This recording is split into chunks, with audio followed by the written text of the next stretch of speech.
2019లో 40 మంది సిఆర్పీఎఫ్ జవాన్ల ప్రాణాలను బలిగొన్న పుల్వామా ఉగ్రదాడి వెనుక తామే ఉన్నామని పాకిస్తాన్ మరోసారి బహిరంగంగా అంగీకరించింది.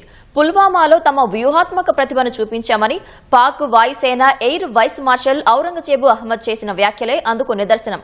గతంలో కూడా పాక్ మంత్రి ఒకరు ఈ తరహా వ్యాఖ్యలే చేశారు. తద్వారా ఉగ్రవాదాన్ని పాకిస్తాన్ పెంచి పోషిస్తోంది అనే విషయం మరోసారి రుజువైంది.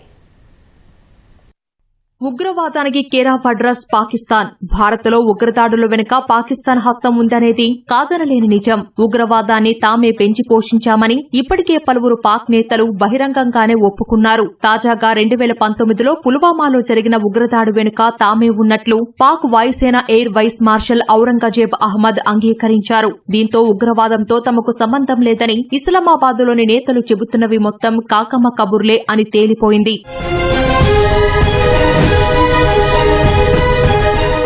ఇటీవల ఆపరేషన్ సింధూర్ సందర్భంగా జరిగిన ప్రెస్ మీట్ లో DGI SPR lieutenant general Ahmed Sharif Chaudhry navy ప్రతినిధితో కలిసి ఔరంగజేబ్ అహ్మద్ పాల్గొన్నారు. ఈ సందర్భంగా మాట్లాడుతూ పాకిస్తాన్ కు చెందిన గగనతలం, భూభాగం, జల సరిహద్దులకు లేదా ప్రజలకు ముప్పు పరిణమిస్తే వాటిని ఎదుర్కొనేందుకు రాజీ పడబోమన్నారు. పుల్వామాలో తమ అద్భుతమైన ఎత్తుగడలను చూపించామని, ఇప్పుడు కార్యాచరణ పురోగతిని, వ్యూహాత్మక చతురతను ప్రదర్శించామని వ్యాఖ్యానించారు. ఔరంగజేబ్ అహ్మద్ వ్యాఖ్యలతో పాక్ ఉగ్రవాదాన్ని పెంచి పోషిస్తోందన్న విషయం మరోసారి స్పష్టమైంది. నాడు పుల్వామా దాడితో తమకు సంబంధం లేదని పాకిస్తాన్ ఎంత బుకాయించినా తాజాగా వాయుసేన అధికారి వ్యాఖ్యలతో వాస్తవం బయటకు వచ్చింది.